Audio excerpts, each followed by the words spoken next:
मधुबनी शहर में स्थित जेम्स फोर्ड हॉस्पिटल में मेदांता गुरुग्राम के प्रसिद्ध वरिष्ठ न्यूरोसर्जन डॉक्टर तन्वी त्रिवेदी प्रत्येक माह अपनी सेवाएं दे रहे हैं। आने वाले महीनों में भी डॉक्टर त्रिवेदी नियमित रूप से मरीजों का परामर्श एवं उपचार करेंगे।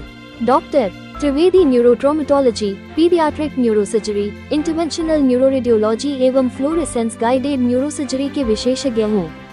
उनके द्वारा सिरदर्द, चक्कर आना, मिर्गी, लकवा, न्यूरोपैथी, मस्तिष्क की सूजन, पार्किंसन रोग, अल्जाइमर रोग, ट्राइजेमिनल न्यूराल्जिया, बोलने समझने में कठिनाई, अचानक दृष्टि की समस्या, संतुलन में गड़बड़ी, नींद की समस्या एवं स्पाइनल कॉर्ड संबंधी रोगों का इलाज किया जाता है। इस मौके पर डॉक्टर तन्वी त्रिवेदी ने बताया कि मधुबनी और आसपास के क्षेत्रों के लिए राहत की बात है कि जटिल न्यूरो रोगों का विश्व स्तरीय उपचार अब स्थानीय स्तर पर उपलब्ध है।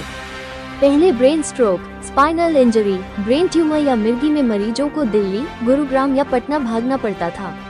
यात्रा में समय, खर्च और तनाव के कारण इलाज में देरी हो जाती थी, जिससे बीमारी जटिल हो जाती थी। अब जेम्स फोर्ड हॉस्पिटल में आधुनिक न्यूरो ओटी, आईसीयू और डायग्नोस्टिक सुविधाओं के साथ हर माह मेरी ओपीडी उपलब्ध है।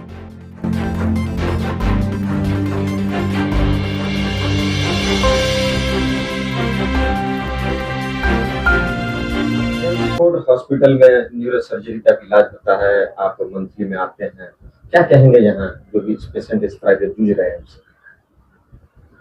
यहाँ पे न्यूरो सर्जरी और न्यूरोलॉजी के काफी मरीज हैं जिनको यहाँ पे प्रॉपर अभी इतनी फैसिलिटीज यहाँ बहुत ज्यादा नहीं है दरभंगा के अंदर, लेकिन काफी हद तक कुछ फैसिलिटीज हैं जो हमारे मेडिकल कॉलेज और स्कैन सेंटर में उपलब्ध है।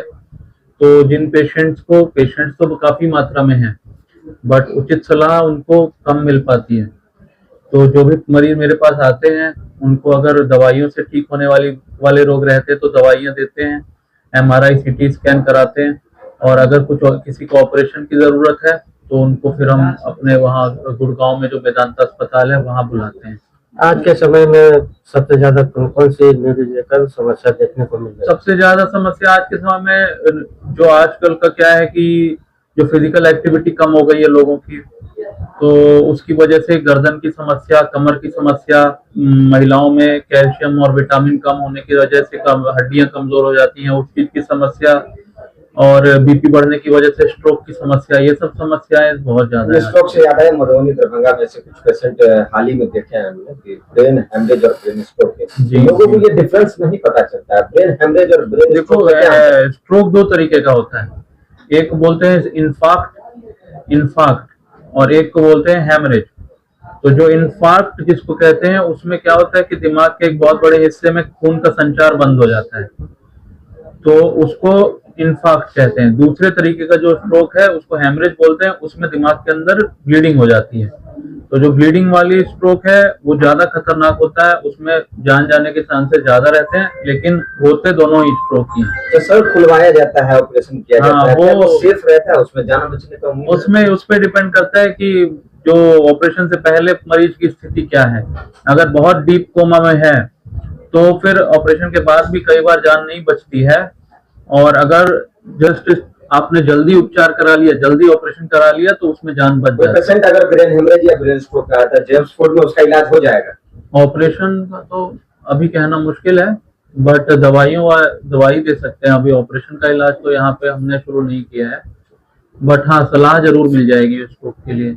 मोबाइल, लैपटॉप और बढ़ते स्क्रीन टाइम का दिमाग को कितना असर करता है?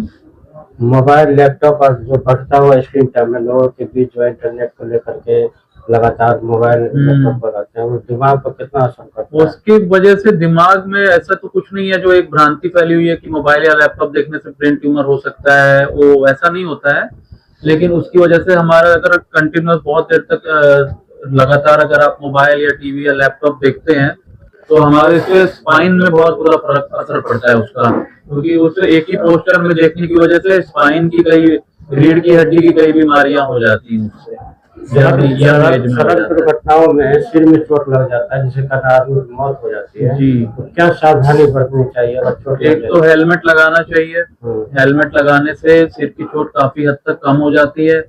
दूसरा, उसके जब भी सड़क दुर्घटना होती है तो अगर कोई इंसान बेहोश है तो जो उठाने वाले हैं वो उसको पहले उसकी गर्दन को बार बार मोड़ना नहीं चाहिए। उससे क्या होता है, कई बार बेहोश इंसान की रीढ़ की हड्डी में चोट आ सकती है, गर्दन की हड्डी टूट जाती है। तीसरी बात, उसके जल्दी से जल्दी निकटतम हॉस्पिटल में ले जाना चाहिए, ये देखने के लिए कि कहीं ब्लीडिंग ज्यादा तो नहीं हुई है। वहां पे डॉक्टर से उसका असेसमेंट कराना चाहिए कि ब्रेन में चोट के भी कुछ सिग्नल होते हैं, जैसे आंखों की पुतलियां पे एक साइड फैलना, एक तरफ की फैलना, वो सब जांच करा के अगर कुछ अंदेशा लगता है तो उसको तुरंत जल्दी हायर सेंटर पे भेजना चाहिए ताकि उचित उपचार हो सके। सावधानी के लिए मधुबनी के लोगों को क्या संदेश देना चाहेंगे? सड़क दुर्घटना न्यूरोलॉजिकल जो भी समस्या है, हाँ, उसके लिए सावधानी। स्ट्रोक के लिए तो ये है कि समय समय में आप हर 3 महीने में अपनी डायबिटीज, शुगर और खून की जांचें करवाते रहिए, और बीपी की जांच जरूर करवाइए हफ्ते में 3 बार। और अगर आपका बीपी बढ़ता है तो बीपी के लिए उपचार स्टार्ट करिए, एक्सरसाइज करिए, खाने में तेल मसाले ये सब कम खाइए और बाहर का खाना कम खाइए, क्योंकि कोलेस्ट्रॉल बढ़ने से स्ट्रोक के चांसेस बढ़ते हैं, बीपी बढ़ने से भी हेमरेजिक स्ट्रोक के चांसेस बहुत बढ़ते हैं। तो कई बार इन्हीं सब चीजों से आप स्ट्रोक को बचा सकते हो। अच्छा, मंथ में आप एक बार यहाँ आते हैं जनपद हॉस्पिटल में, अगर लोग को बीच में दिखाना होगा तो आपसे कैसे कंसल्ट? तो वीडियो कंसल्ट करवा सकते हैं, ठीक है, वीडियो कंसल्ट के थ्रू मैं मिल लूंगा उनसे। अपना परिचय दो। मेरा नाम डॉक्टर तन्मय त्रिवेदी है, मैं मेदांता हॉस्पिटल गुड़गांव में कंसल्टेंट न्यूरोसर्जन हूँ। धन्यवाद।